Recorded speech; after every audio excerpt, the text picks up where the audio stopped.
आज की कहानी दूसरे विश्व युद्ध की है। सन 1940 विश्व युद्ध में सभी एक तरह से कूदे हुए थे और ये वही रूस था जिसने हिटलर की सत्ता को उखाड़ फेंका था। और रूस की सेना ही जब पहुंची थी जर्मनी के अंदर, तब बाद में हिटलर को खुदकुशी करनी पड़ी थी। तो 1940 में हर मुल्क ने द्वितीय विश्व युद्ध के दौरान अपने दुश्मन देश के सैनिकों को, अफसरों को और कई पॉलिटिकल लीडर को बंधक बना के रखा था। रूस ने भी ऐसे बहुत सारे लोगों को बंधक बना के रखा था। नमस्कार, प्रणाम, मैं मनीष त्रिपाठी और आज की कहानी ये है कि करीब 5 दुश्मन देश के बंधक रूस के कब्जे में थे और उसी दौरान रूस के जो साइंटिस्ट थे वो सेना के साथ मिलकर एक्सपेरिमेंट कर रहे थे और वो ये जानना चाहते थे कि एक इंसान बिना सोए हुए रह सकता है या नहीं। इस एक्सपेरिमेंट के पीछे जो लॉजिक दी गई थी, जो वजह दी गई थी, वो ये है कि चूंकि दूसरा विश्व युद्ध जारी था, सुबह शाम दिन रात जंग हो रही थी, तो बिना थके, बिना सोए, जागते हुए क्या सैनिक लड़ाई लड़ सकते हैं, ये पता करना था। तो इसके लिए वहाँ के साइंटिस्ट ने रिसर्च करना शुरू किया और फिर उन्हीं के कहने पर 5 ऐसे बंधकों को, कैदियों को, जो रूस के कब्जे में थे, उनके ऊपर ये एक्सपेरिमेंट करने का फैसला लिया गया। इन 5 कैदियों से ये कहा गया कि अगर तुम 30 दिन तक यानी पूरे 1 महीने तक सोते नहीं हो और 30 दिन तक तुम जाग कर गुजार देते हो, तो तुम 5 को रिहा कर दिया जाएगा। हालांकि खबर ये भी है कि उनसे झूठ कहा गया था कि उनको रिहाई मिल जाएगी, लेकिन फिर भी उन 5 कैदियों से ये कहा गया कि अगर तुम 30 दिन तक बिना सोए हुए रह जाते हो और जागते रहते हो, तो 31वें दिन तुम लोगों को आज़ाद कर देंगे। वो 5 कैदी तैयार हो जाते हैं। इसलिए तैयार हो जाते हैं क्योंकि उन्हें मालूम है कि जिस तरह से बंदी बना के रखा है, जिस तरीके से कैदियों पर जुल्म ढाए जाते हैं, कई कैदियों को तो बिना बताए उनके देश को मार दिया जाता है। तो उन्हें लगा चलो कम से कम 30 दिन के बाद जिंदा तो लौटेंगे और इसमें करना ही क्या है, सिर्फ जागना ही है। तो इसमें टॉर्चर भी नहीं, किसी तरह का जुल्म भी नहीं, बस जागते रहना है। तो मौत से तो अच्छा ही है कि 30 दिन जाग कर देख लेते हैं। तो इन 5 कैदियों को तैयार होने के बाद एक्सपेरिमेंट शुरू होता है, रशियन स्लीप एक्सपेरिमेंट। इस एक्सपेरिमेंट के जरिए बाकायदा एक रूम तैयार किया जाता है और उस रूम में जरूरी खाने पीने की चीज़ें, एक टॉयलेट, सब कुछ होता है और उस रूम को ग्लास से बंद कर दिया जाता है। उसके अंदर जो मिरर था वो इस तरीके का मिरर था कि आप बाहर से तो देख सकते हैं, जो अंदर है उस रूम में वो बाहर का मंजर नहीं देख सकता। तो ऐसे ग्लास लगे हुए थे। तो एक रूम के अंदर इन 5 कैदियों को डाला जाता है। उनके लिए ड्राई फूड, खाने पीने की चीज़ें, टॉयलेट और बाकी पानी पीने की चीज़ें, ये सारी चीज़ें रख दी जाती हैं और ये एक एयर टाइट चैम्बर था और उस चैम्बर को बंद कर दिया जाता है। इस चैम्बर में बाकायदा एक खास किस्म का एक गैस छोड़ा जाता है ऑक्सीजन के साथ और उस गैस का मतलब ये था कि इन्हें नींद ना आए और ऑक्सीजन इसलिए कि एयर टाइट चैम्बर था, तो ऑक्सीजन से वो सांस ले सकें। और उस मिरर के जरिए साइंटिस्ट बैठकर 24 घंटे इन 5 कैदियों पर नज़र रखते थे, उनकी हरकतों पर नज़र रखते थे। साथ में अंदर कुछ माइक्रोफोन और वो सारी चीज़ें भी लगी हुई थी, जिनसे अगर वो अंदर की बात करते तो ये बाहर बैठकर सुन सकते थे। तो सब कुछ तैयारी के बाद इनको डाल दिया गया। पहला दिन बड़ा नॉर्मल गुजरा, सब बिल्कुल वैसे ही थे जैसे होता है। दूसरा दिन भी नॉर्मल गुजरा, वक्त पे सब बातचीत कर रहे हैं, नॉर्मल अपना खा पी रहे हैं। और आम बात कर रहे हैं एक दूसरे से। जो आम लोग बैठकर एक साथ जब फ्री होते हैं और बातें करते हैं, तो तीसरे दिन थोड़े से कमज़ोर लगे और आवाज़ में उतनी ताकत नहीं थी, लेकिन फिर भी बातचीत कर रहे थे और नॉर्मल सब कुछ लग रहा था। चौथा दिन आया, चौथे दिन भी लगभग इन लोगों ने नॉर्मल गुजार दिया और कोई ऐसी चीज़ नहीं आई। थकान ज़रूर थी, आंखें बोझिल हो रही थी और लगातार उन पर बाहर से एक खास किस्म का गैस छोड़ा जा रहा था, जिससे उनको नींद ना आए। ऑक्सीजन भी दिया जा रहा था और वो ऑक्सीजन ले रहे थे।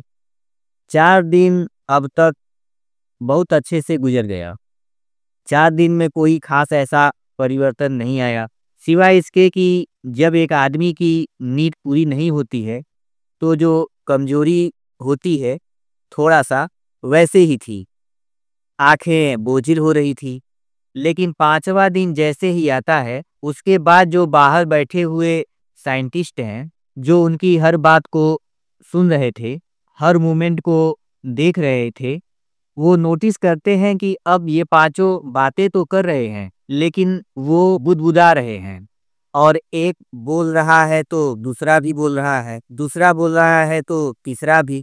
ऐसा लग रहा है कि पाँचों एक दूसरे से बात तो कर रहे हैं, लेकिन पाँचों एक वक्त पर एक साथ बोल रहे हैं और किसी को कोई फ़िक्र नहीं कि कौन उनकी बात को सुन रहा है, कौन रिप्लाई कर रहा है, कौन नहीं कर रहा। पाँचों बोले जा रहे हैं, लेकिन वो बोली जो है, वो बुदबुदाने वाली जैसी है। मतलब आधे होश में हैं और आधे नींद बेहोशी की हालत में हैं कि क्या कह रहे हैं, किससे कह रहे हैं, कुछ पता नहीं चल रहा है। 5वें दिन से उनके अंदर बदलाव आना शुरू होता है। छठा दिन वो और बिल्कुल निढाल होने लगते हैं। 7वें 8वें दिन और हालत खराब हो जाती है। अब वो बुदबुदाना भी बहुत कम हो गया था। बहुत कोशिश कर रहे हैं बाहर बैठकर साइंटिस्ट, लेकिन वो माइक्रोफोन की आवाज़ें भी लगभग ना के बराबर आ रही है। तो अगले 3 दिन और इनकी हालत खराब हुई। कोशिश भी कर रहे हैं सोने की, लेकिन नींद भी नहीं आ सकती, क्योंकि वो एक खास किस्म का गैस छोड़ा जा रहा था, जो उनको सोने भी नहीं दे रहा था। 9वें दिन पहली बार एक खतरनाक चीज़ होती है। उन पाँचों में से एक कैदी अचानक ज़ोर-ज़ोर से चीखने लगता है। करीब 3 घंटे तक वो एयर टाइट चेंबर में चीखता है और जितना दम है उसके अंदर, वो पूरी उतनी ताकत के साथ, उतनी आवाज़ के साथ, उतने दम से चीखता है। बाहर बैठे हुए सब सुन रहे थे। 3 दिन की खामोशी, गुदगुदाने की आवाज़ के अलावा कुछ नहीं आया। लेकिन 9वें दिन अचानक एक की भयानक चीख सुनाई देती है और ज़ोर-ज़ोर से वो चीख रहा था और कमरे में टहल रहा था। कमाल की बात ये थी कि वो इतनी ज़ोर से चीख रहा था कि बाहर बैठकर जो साइंटिस्ट हैं, उनको भी लग रहा था कि बहुत तेज़ आवाज़ है। लगता है उनके कान के पर्दे फट जाएँगे। लेकिन उस कैदी के साथ 4 और जो कैदी साथी थे, उनके ऊपर कोई असर नहीं पड़ रहा था, उसकी इतनी ज़ोर से चीखने पर भी। और वो सब लगता है कि चारों अपने आप किसी दूसरी दुनिया में गुम हैं। 3 घंटे के बाद अचानक उस कैदी की आवाज़ बंद हो जाती है, लेकिन फिर भी उसके बाद वो चीखने की कोशिश करता है, लेकिन आवाज़ नहीं आ रही। 3 घंटे तक वो लगातार पागलों की तरह चीखा था। 9वें दिन की ये बात थी। 10वें दिन के बाद अचानक चीज़ें बदलनी शुरू हो गई और इन सब में एक अजीब परिवर्तन आने लगा। कई बार ऐसा हुआ कि पता नहीं जिंदा भी हैं कि बाहर अब आवाज़ भी नहीं आ रही। तस्वीरों में निढाल दिख रहे थे, लेकिन आंखें खुली हुई थी। फिर भी 2-3 दिन और गुजर गए। 13वें दिन अचानक बाहर बैठे हुए साइंटिस्ट को लगता है कि कुछ गड़बड़ है और शायद इनमें से सब मर गए हैं। लेकिन फिर जब देखते हैं, तो उनका जो ऑक्सीजन लेवल है, उससे पता चलता है कि ऑक्सीजन लेवल तो सही जा रहा है, पांचों लोग कंज्यूम कर रहे हैं ऑक्सीजन। तो उसके हिसाब से ये था कि वो मरे नहीं हैं। फिर भी उन्हें कुछ डाउट हुआ, तो उन्होंने कोशिश की कि इस ऑपरेशन को रोक दिया जाए।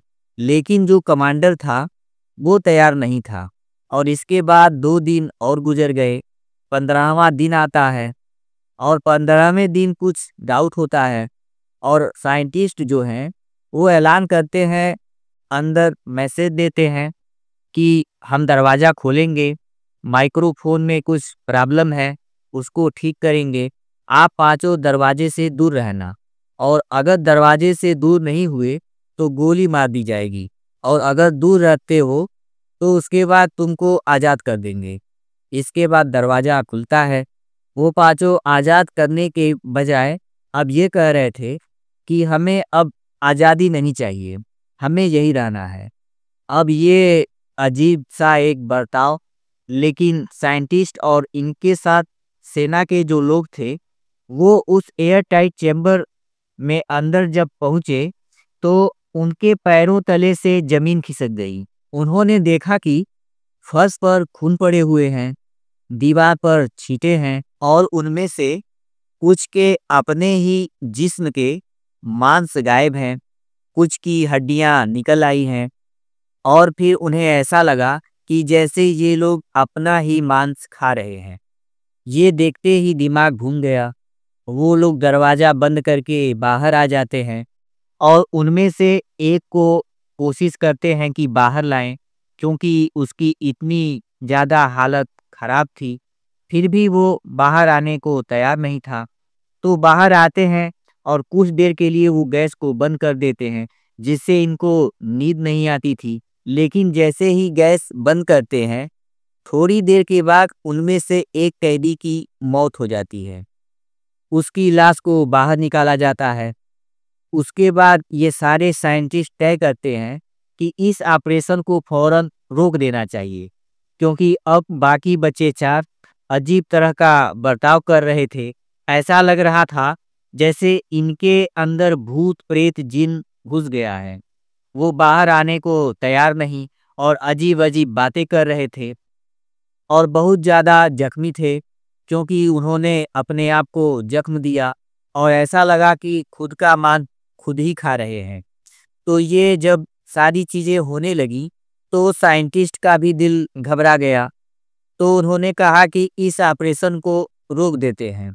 लेकिन जिस कमांडर की निगरानी में ये सब एक्सपेरिमेंट चल रहा था, उस कमांडर ने ऐसा करने से रोक दिया और उसने कहा कि ये एक्सपेरिमेंट तो जारी रहेगा। अभी 15 दिन ही हुए हैं।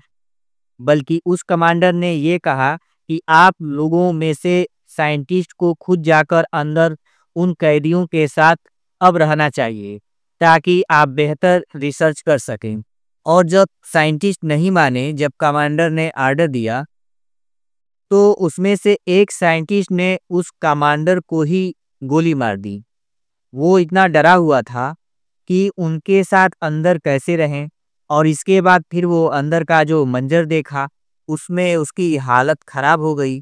4 बचे हुए थे, उन चारों में से निकालकर फिर उनकी इलाज करने की कोशिश की गई। 3 और की मौत हो गई। अब सिर्फ एक बचा। उसको थोड़ा सा इलाज करने के बाद वापस उस चैम्बर में डाल दिया गया। 5 में से 4 मर चुके थे, इकलौता जिंदा था। 16वें दिन की बात थी। उसके बाद फिर दरवाज़ा खुलता है। एक साइंटिस्ट अंदर जाता है और पूछता है कि तुमको आज़ाद करना है, तुमको कैसा लग रहा है? तो अजीब-अजीब बहकी बातें कर रहा था, और उससे बात करके साइंटिस्ट को लगा ही नहीं कि ये इंसान है, ये कुछ और हो चुका था। तो वो साइंटिस्ट घबरा गया। उसे लगा कि ये बेहद खतरनाक है और अब इसको यहाँ से बाहर निकालना इलाज के बाद और खतरनाक हो जाएगा। तो उस 5वें और आखिरी कैदी को साइंटिस्ट ने उसी एयर टाइट चैम्बर के अंदर गोली मार दी। मारने के बाद वो बाहर आया, और इस तरीके से इस ऑपरेशन को खत्म कर दिया गया। तो ये थी ये कहानी कैसी लगी कमेंट करके ज़रूर बताएँ। मिलते हैं किसी और कहानी के साथ, तब तक अपना ख़्याल रखें। जय हिंद।